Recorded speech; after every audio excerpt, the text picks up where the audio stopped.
Dumping গ্রাউন্ডে কাজে ব্যবহার্য মেশিন, বিভিন্ন যন্ত্রপাতি সহ সমস্ত কিছু সুরক্ষিত রাখতে শিলিগুড়ি পুর নিগমের 5 কোটি টাকা অর্থানুকূল্যে ডাম্পিং গ্রাউন্ডে তৈরি হয়েছে 3টি নিজস্ব গুদামঘর। উক্ত নির্মাণ প্রকল্পের কাজের অগ্রগতি পরিদর্শনে গেলেন শিলিগুড়ি মেয়র গৌতম দেব। এদিন ডেপুটি মেয়র রঞ্জন সরকার মেয়র পরিষদ মানিকদের সহ অন্যান্য পুর আধিকারিকদের সঙ্গে নিয়ে এলাকা পরিদর্শন করেন তিনি।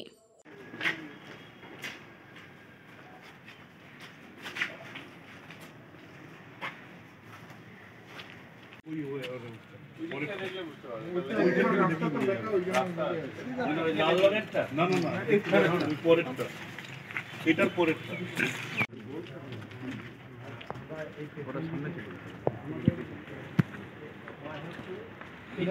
এই পর্যন্তই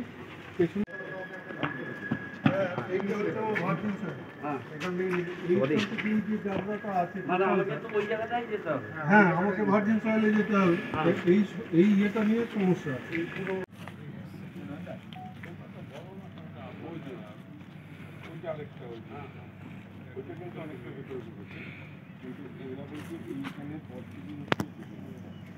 হ্যাঁ